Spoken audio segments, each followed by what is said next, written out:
वहाँ आपको जो आप बिस्तर पे जो करके आई हैं ना, मैं उन महिलाओं के लिए कह रही हूँ, और मैं बहुत कड़ा बोल रही हूँ, अपने आप को यूज़ करवा देती हैं, शारीरिक शोषण करवा देती हैं, तो वो सबसे ज़्यादा गलत है। वो गुमराह होती हैं। बहुत सारी लड़कियाँ सोचती हैं, प्रोड्यूसर्स ऐसे होते हैं जो नए नए प्रोड्यूसर्स बन रहे हैं, नए नए कास्टिंग डायरेक्टर्स बन रहे हैं, वो बोलते हैं कि भाई आप ऐसा करो, चलो डिनर पे चलते हैं, या आप थोड़ा सा टाइम स्पेंड करो हमारे साथ, और लड़कियां टाइम स्पेंड करना शुरू कर देती हैं। तो वहाँ वो खेला नहीं खेल सकता। तो मैं उन लड़कियों को कहती हूँ कि जो लड़कियाँ कंप्रोमाइज़ कर लेती हैं, बिस्तर पर अपने आप को इस्तेमाल करवा लेती हैं फिल्म के लिए, कि मुझे फिल्म मिल जाएगी या मुझे सीरियल्स मिल जाएगा, ये बिल्कुल गलत उनकी सोच है। इस तरह की बात नहीं होती है। और सहारनपुर से मुझे बेस्ट एक्ट्रेस अवार्ड भी मिला है, नो डाउट। सहारनपुर की भूमि से अगर मैं बात करूँ, सबसे पहले मैं सहारनपुर के बारे में बोलूँगी। और सहारनपुर से मैंने क्षेत्रीय भाषा की बहुत सारी फिल्म्स की हैं, लगभग 40-45 मैंने यहाँ की क्षेत्रीय भाषा की हरियाणा यूपी की मैंने फिल्म्स की हैं। मेरा सबसे पहला जो सीरियल था वो तलाक क्यों था, तलाक क्यों, जासूस विजय, अंतर्मन, खाटू श्याम जी, एक से बढ़कर एक, तीर्थ यात्रा, अथाह सीरियल्स मैंने किया है। दूरदर्शन की अगर हम बात करें तो 38 सीरियल्स मैंने दूरदर्शन की है। फिल्म का करोड़ों रुपए में होता है। तो कंप्रोमाइज़ की अगर बात कहें तो जो कंप्रोमाइज़ जो अब इस तरह की जो प्रोस्टिट्यूट्स वगैरह होती हैं, जो चीज़ वो 5,000 रुपये में कर रही हैं, तो क्या आपको क्या लगता है कि एक प्रोड्यूसर अपने करोड़ों रुपए में आग लगा देगा? वैसे तो हमारे जनपद सहारनपुर का नाम तमाम ऐसी हस्तियों ने नाम उजागर किया है और देश विदेश में जाकर डंका बजाया है, मगर आज हम आपको ऐसी शख्सियत से रूबरू कराने जा रहे हैं जिन्होंने जनपद सहारनपुर से निकलकर मुंबई जैसी मेट्रो सिटी में हमारे पूरे सहारनपुर का नाम रोशन किया है। उनका नाम है उर्मिला जी। हम स्वागत करते हैं पहले आपका मैडम अपने चैनल पर।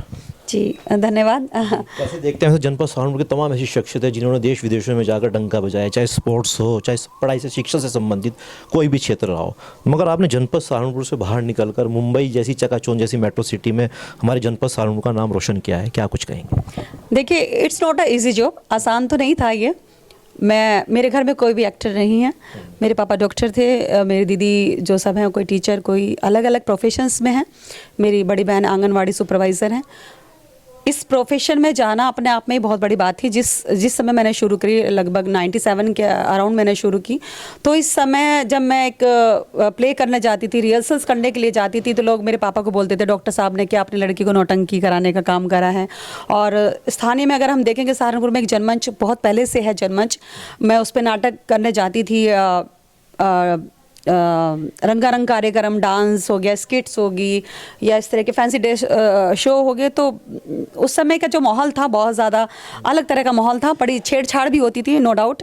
और उन सब चीज़ों को निकलते हुए फिर लेकिन जो दिल के अंदर जो एक आग थी कि नहीं कुछ करना है, कुछ जुनून, तो वो आपको फिर करा जाता है। तो फिर मैंने लगातार मैंने यहाँ पर बहुत सारे इप्टा के साथ मैंने शुरुआत की। इप्टा होगी, रंग यात्रा होगी, और लगातार मैंने सभी जितने भी मैक्सिमम जितने भी यहाँ पर रंगमंच के जितनी भी संस्थाएं हैं, उनके सबके साथ मैंने काम किया है।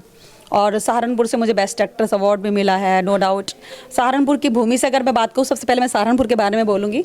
और सहारनपुर से मैंने क्षेत्रीय भाषा की बहुत सारी फिल्म्स की हैं, लगभग 40-45 मैंने यहाँ की क्षेत्रीय भाषा की हरियाणा यूपी की मैंने फिल्म्स की हैं। और सहारनपुर का जाना माना जो स्कूल है पाइनवुड, वहाँ पर मैं रंगमंच की शिक्षिका भी रही हूँ। लगभग मैंने 5 साल तक मैंने वहाँ पर थिएटर की अपनी सेवाएँ दी हैं उस स्कूल के अंदर। तो ये तो रही मेरी सहारनपुर की जर्नी। और अब आपने कहा कि यहाँ से मुंबई तक का पहुँचना सफ़र, मैंने कहा ना आसान नहीं है। मैंने एनएसडी का मैंने पढ़ा, मैंने लगभग 99 में मैंने एनएसडी का मैंने ट्राई किया था, लेकिन मेरा नहीं हो पाया। लेकिन कहते हैं ना कि पंखों से कुछ नहीं होता, हौसलों से उड़ान होती है। तो वही है कि मैं हार गई उसमें और मेरा नहीं हो पाया किसी कारणवश। लेकिन मैं हारी नहीं, मैं फिर लगातार लगी रही। और फिर मेरा ये जो सिलेक्शन है मंडी हाउस में, मेरा मंडी में हो गया, मंडी हिमाचल में मंडी संस्थान में हो गया। और फिर वहाँ से मैं पास आउट होने के बाद फिर मैंने श्रीराम सेंटर रेपेट्री मैंने ज्वाइन की एज ए प्रोफेशनली एक्ट्रेस के रूप में। मैं वहाँ पर इस्टेब्लिश हुई। फिर मैं दिल्ली दूरदर्शन ड्रामा डिवीज़न में मैंने काम किया, एक ग्रेड एक्ट्रेस रही मैं वहाँ की। और तलाक क्यों मेरा सबसे पहला जो सीरियल था वो तलाक क्यों था, तलाक क्यों, जासूस विजय, अंतर्मन, खाटू श्याम जी, एक से बढ़कर एक, तीर्थ यात्रा, अथाह सीरियल्स मैंने किया। दूरदर्शन की अगर हम बात करें तो 38 सीरियल्स मैंने दूरदर्शन के किए हैं। और दूरदर्शन एक टाइम में क्या हो गया कि दूरदर्शन जो डीडी मेट्रो था वो तब्दील हो गया डीडी न्यूज़ में। तो सभी आर्टिस्टों के लिए काम एकदम बंद हो गया था, काम कम हो गया था। उसी समय क्षेत्रीय भाषा शुरू हो चुकी थी हरियाणा की, वो मैंने फिर छोटी सी फिल्म से मैंने शुरुआत की और लगातार हरियाणा में फिर मैंने अपने नाम का पूरा डंका बजा दिया। बड़ी मैंने लीड रोल्स में एज ए हीरोइन, मैंने 2 बच्चों की माँ होने के बाद भी मैंने एज ए हीरोइन मैंने काम किया है, अपने आप को बहुत मेंटेन रखा है मैंने शुरू से। और फिर उसके बाद मैं पाइनवुड स्कूल में मैंने काम किया, फिर यहाँ से मैं सीधा बॉम्बे चली गई। और मुंबई की जो ग्लैमरस की दुनिया होती है जैसे चकाचौंध वाली कहा जाता है, मगर उसके जो अंदर की जो फेस करने वाली स्थिति होती है, तमाम ऐसी आपने स्थितियों को, तमाम लड़कियों को मैंने सुसाइड करते हुए देखा है या उनके साथ में शोषण होते देखा, तो कभी ये चीज़ें आपके सामने गुजरी उन समय जब आप स्ट्रगल कर रहे थे? देखिए, जब मैं स्ट्रगल कर रही थी, जो मैंने सबसे पहला ऑडिशन दिया था वो मैंने दिया था सबसे पहला परम अवतार श्री कृष्णा। और ये कहते हैं कि जो माथे की लकीर है और आपका जो टैलेंट होता है वो बोलता है। हाँ, मुंबई इस चीज़ में बदनाम है, कास्टिंग काउच को लेके बदनाम है, बहुत सारे लोग इस तरह से। लेकिन आपका अगर शोषण होता है तो आप उसमें कहीं ना कहीं आप खुद भी भागीदारी होती है, ऐसा नहीं होता है। मैंने मुंबई में 7-8 साल से मैंने काम किया है और अच्छे बड़े चैनल्स के मैंने शोज़ किए हैं, चाहे वो मेरे साईं कह लो, मेरे दुर्गा कह लो, या गुड़िया हमारे सभी पे भारी कह लो, या अम्मा के बाबू की बेबी कह लो, या तीर्थ यात्रा कह लो, मतलब और रामानंद सागर जी का बड़े बड़े मैंने शोज़ किए हैं। मेरे साथ कभी इस तरह की चीज़ें नहीं घटित हुई हैं, या ये कह लो कि एज एन एक्ट्रेस मैं शायद थोड़ी अच्छा कर लेती हूँ औरों से। और अगर कहते हैं, आपने बोला कि कॉम्प्रोमाइज़ वाली या कास्टिंग काउच वाली चीज़ें होती हैं, मैंने एक चीज़ सीखी है और मैं इस चैनल के माध्यम से, आपके चैनल के माध्यम से, मैं जो सहारनपुर के एक्टर है या बाहर के एक्टर है, मैं एक मैसेज देना चाहती हूँ कि जब एक फिल्म बनती है या एक सीरियल बनता है तो एक सीरियल का जो खर्चा होता है एक दिन का एपिसोड का, कम से कम 16-17 लाख रुपए होता है एक एपिसोड का खर्चा। फिल्म का करोड़ों रुपए में होता है। तो कंप्रोमाइज़ की अगर बात कहें तो जो कंप्रोमाइज़ जो अब इस तरह की जो प्रोस्टिट्यूट्स वगैरह होती हैं, जो चीज़ वो 5,000 रुपये में कर रही हैं, तो क्या आपको क्या लगता है कि एक प्रोड्यूसर अपने करोड़ों रुपए में आग लगा देगा? नहीं लगाएगा ना। उसे वहाँ पे टैलेंट ही चाहिए, वहाँ पे उसे रिक्वायरमेंट ही चाहिए कि जो एक्ट्रेस की जो रिक्वायरमेंट है, जो उसका लुक चाहिए, उसके एक्सप्रेशंस चाहिए, उसकी डायलॉग डिलीवरी चाहिए, तो वहाँ वो खेला नहीं खेल सकता। तो मैं उन लड़कियों को कहती हूँ कि जो लड़कियाँ कंप्रोमाइज़ कर लेती हैं, बिस्तर पे अपने आप को इस्तेमाल करवा लेती हैं फिल्म के लिए कि मुझे फिल्म मिल जाएगी या मुझे सीरियल्स मिल जाएगा, ये बिल्कुल गलत उनकी सोच है। इस तरह की बात नहीं होती है। मैं आपको बताऊं, टैलेंट ही काम आता है, क्योंकि जब हम सेट पे काम करते हैं तो कम से कम 100 लोगों की टीम होती है, बहुत सारे उसमें कैमरामैन की टीम्स होती है, डायरेक्टर्स की टीम होती है, लाइट्स, कैमरा, एक्शन, स्पोर्ट्स दादा हो गए, मेकअप हो गया, क्रिएटिव्स हो गए, तो इतने लोगों के बीच हमें काम करना पड़ता है। तो it's not a easy job. तो वहाँ आपका टैलेंट बोलेगा, वहाँ आपको जो आप बिस्तर पे जो करके आई हैं ना, मैं उन महिलाओं के लिए कह रही हूँ, और मैं बहुत कड़ा बोल रही हूँ, अपने आप को यूज़ करवा देती हैं, शारीरिक शोषण करवा देती हैं, तो वो सबसे ज़्यादा गलत है, वो गुमराह होती है। बहुत सारी लड़कियाँ सोचती हैं हम तो मुंबई जा रहे हैं और अपने आप को, किसी को क्या पता लगेगा कि 4 दीवारी का खेल है और हम तो स्क्रीन पे दिखाई दे जाएंगे या बड़े पर्दे पे दिखाई दे जाएंगे, लेकिन नहीं, वहाँ उनके साथ धोखा होता है। मेरे सामने बहुत सारे ऐसे केसेस आए हैं कि आजकल के शोषण भी हो गया, शारीरिक शोषण भी हो गया और उनको कोई फिल्म नहीं मिली, कोई सीरियल्स नहीं मिला। बहुत सारे कास्टिंग डायरेक्टर इस तरह के होते हैं, कास्टिंग एजेंसीज ऐसी होती हैं, प्रोड्यूसर्स ऐसे होते हैं जो नए नए प्रोड्यूसर्स बन रहे हैं, नए नए कास्टिंग डायरेक्टर्स बन रहे हैं। वो बोलते हैं कि भाई आप ऐसा करो, चलो डिनर पे चलते हैं, या आप हमें थोड़ा सा टाइम स्पेंड करो हमारे साथ। और लड़कियां टाइम स्पेंड करना शुरू कर देती है, वो सोचती है कि हम इनको अपने प्रभाव में ले लेंगी, लेकिन ऐसा नहीं होता। वो बेवकूफ़ हैं वो लड़कियां।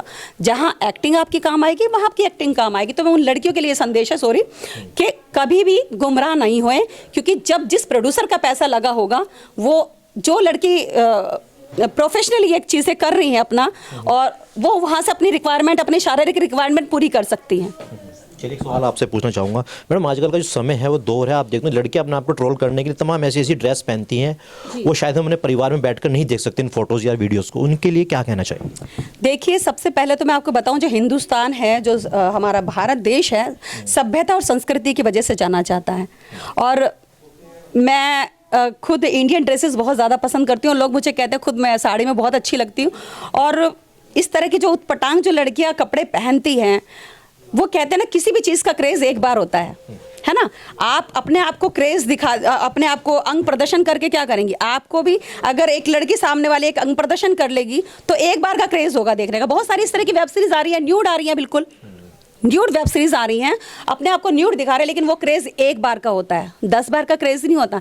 लेकिन जो आपका अपना जो चरित्र आप जो प्ले करते हैं, ये इस तरह के एक्सप्रेशंस प्ले करते हैं, आप अपने आप को प्रेजेंट करते हैं पूरे जैसे अगर मैं भारतीय जनता पार्टी में को स्मृति ईरानी जी है, कहानी घर घर की, सास भी कभी बहू थी, इस तरह के बहुत सारे सीरियल्स आए हैं। तो आज अपनी लोकप्रियता को उस सीरियल्स के कारण आज वो देखो ना कहाँ से कहाँ पहुँच गई। अगर वो इस तरह से कपड़े या प्रदर्शन करती तो, लेकिन ये जो अभी जो पहले भी टिकटॉक माननीय मोदी जी ने बंद करा दिया, टिकटॉक के माध्यम से भी बहुत ज़्यादा इस तरह की अश्लील चीज़ें हो रही थी। और इसमें क्या होता है कि हम इसमें टिकटॉक में फिर इस तरह के हम डुएट करके बनाना शुरू कर देते हैं आपस में, इस तरह से अश्लील चीज़ें आई सामने निकल के।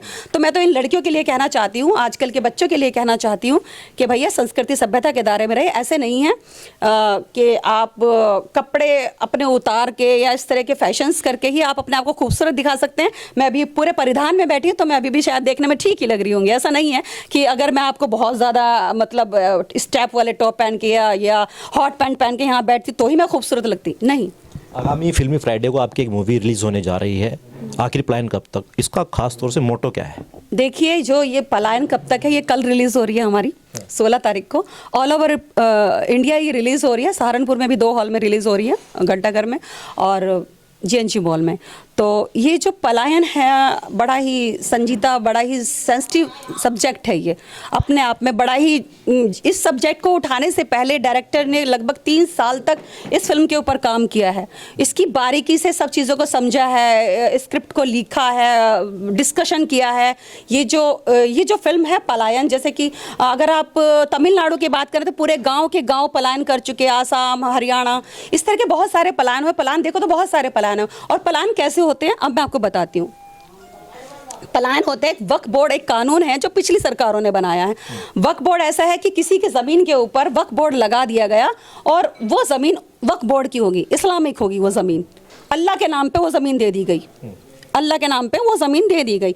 अब जो ज़मीन का जो मालिक है, उस ज़मीन का जब वो शिकायत करने के लिए थाने में जाता है, पुलिस में जाता है, तो इसका एक रूल है, वहाँ पर भी सुनवाई नहीं होती। बहुत कड़ा रूल है ये कि आप यहाँ पर आपकी सुनवाई नहीं होगी, जिसने आपकी ज़मीन पे कब्जा किया है आप वही जाइए। तो यानी कि जिसने हमारी ज़मीन पे कब्जा किया है हमें उन्हीं से जाके गुहार लगानी पड़ती है, भैया हमारी ज़मीन वापस कर दो। और ये जो वक्फ बोर्ड की जो ये कानून बना है ना, ये कह सकते हैं कि एक जो से सत्ताधारी लोग या पावरफुल लोग एक गरीब मजलूम आदमी की ज़मीन पे कब्जा कर लेते हैं। मैं उसमें हिंदू मुस्लिम की बात नहीं कर रही है कि मुस्लिम समुदाय के लोग हिंदू ज़मीन पे कब्जा कर लेते हैं। बहुत सारे इस तरह के भी लोग हैं कि जो मुस्लिम संप्रदाय के लोग हैं, जो पावरफुल हैं, वो गरीब मुस्लिम लोगों की ज़मीन पे कब्जा कर लेते हैं, वक्फ बोर्ड लगा देते हैं कि अल्लाह के नाम पर ये हमने दान दे दी है। आपको से इसका मतलब ये कह सकते हैं कि ये भी देश के अंदर जो सरकार है यूसीसी पर एक नियम लाने जा रही है, कानून लाने जा रही है, कहीं ना कहीं ये मूवीज़ को समर्थन करती है? देखिए, मैं नहीं, उसमें ये कोई समर्थन नहीं करती। सिर्फ ये इसका जो पलायन है और वक्फ बोर्ड के ऊपर ये पूरी आधारित फिल्म है, तो हम यूसीसी की बात ना करें तो ज़्यादा बेटर होगा। और बस मैं यही कहना चाहती हूँ कि वक्फ बोर्ड के बारे में और कुछ इस तरह के उपद्रवी लोग होते हैं जो हमको आपस में लड़ाते हैं। जबकि भारत में अगर आप देखेंगे तो हिंदू भी, मुसलमान भी, सिख, ईसाई सभी धर्मों के लोग बहुत ही मिलजुल कर आपस में रहते हैं। लेकिन कुछ इस तरह के उपद्रवी लोग होते हैं, सांप्रदायिक दंगे कराने वाले लोग होते हैं जो आपस में हमें लड़ाते हैं। लेकिन मेरा आपके चैनल के माध्यम से एक कहना है कि कभी भी धर्म नहीं मरता, चाहे वो हिंदू हो, मुस्लिम हो, सिख हो, ईसाई हो। मरता है तो इंसान और उसकी इंसानियत। और जब एक इंसान मरता है इन दंगों के बीच में तो उसका पूरा परिवार सर्वाइव करता, पूरा परिवार मरता है। तो मेरा कहना यह है कि हम जो आपस में लड़ रहे हैं, हिंदू मुसलमान, ये सब चीज़ों में पड़े हुए हैं, देखिए इन चीज़ों को ख़त्म करके आप हम सब भाईचारे के साथ रहें। और ये जो इस तरह के वाहियात कानून बनाए हुए हैं, मैं माननीय मोदी जी से आपके चैनल के माध्यम से यही कहूँगी कि इस तरह के कानून को ख़त्म किया जाए।